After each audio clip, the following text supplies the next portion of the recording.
দর্শক আজকে আছি চর এলাকায়, প্রত্যন্ত চর এলাকা, যেখানে ঈদ উপলক্ষে গরুগুলো নৌকায় এনে এখানে কিন্তু হাটে ওঠানো হবে। আমার সাথে আছে রাজু ভাই আর আমার রফিক ভাই। ভাই কেমন আছেন? আলহামদুলিল্লাহ, আপনি কেমন আছেন? আলহামদুলিল্লাহ। কেমন মনে হয়েছে চর এলাকা? ভাই চরে তো কখনো আসি নাই, কিন্তু আজকে আসা খুবই ভালো লাগতেছে। পরিবেশটা খুব সুন্দর না? পরিবেশ একদমই ন্যাচারালি পরিবেশ, খুবই সুন্দর। আর এই চর অঞ্চলের যে যারা প্রান্তিক খামারি আছে, যারা গরু বাছুর নিয়ে আজকে হাটে আসতেছে, লোকজন খুব আন্তরিক, খুবই আন্তরিক, খুবই এই দৃশ্যগুলো খুব সুন্দর। অনেক জায়গায় ভিডিও করতে গেলে আমাদের অনেক কথা বলবে, কিন্তু তা না। না দেখাইতে দর্শক এই যে গরুগুলো কিন্তু আসতেছে। ভাই কি অবস্থা? কয়টা গরু বলছিল এবার? এবার 7টা। বেচা নাই যে একটা? না, নিয়ে আসছি আজকে। আজকে নিয়ে দিতেছো? ঠিক আছে।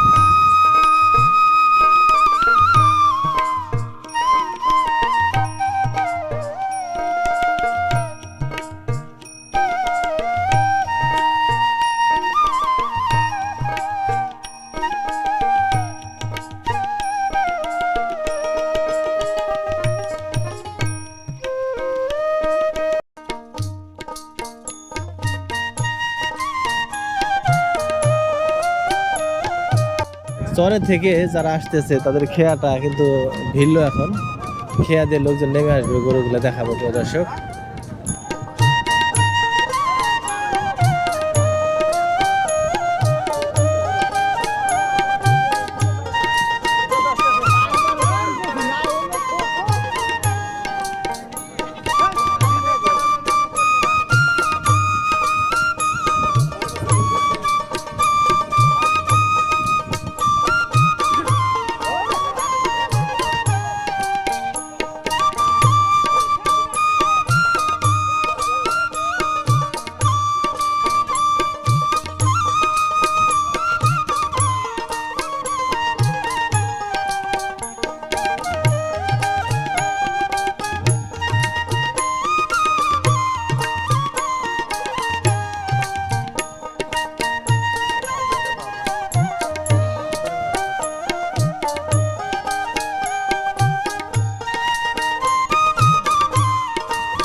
কেমন আছেন কাকা?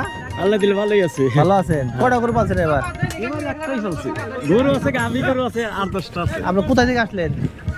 এই সরকারি বাজার। সরকারের কোন উপজেলায় পড়ছে কাকা? এটা দৌলতপুর। দৌলতপুরে। হ্যাঁ। এই নৌকা ছাড়া কি আপনাদের আসার কোনো ব্যবস্থা নাই? না, নৌকা ছাড়া কোনো ব্যবস্থা নেই। নাকি গরু নিয়েছেন? কয়টা গরু? দুইটা। দুইটা। বাড়ির দাম কয় নাই? বাড়ির দাম কইছিল, দাম কম হয়? হ্যাঁ, বাড়ি কোথায় আপনার? বাড়ি কোথায়? বাড়ি এই সিটকি বাড়ি।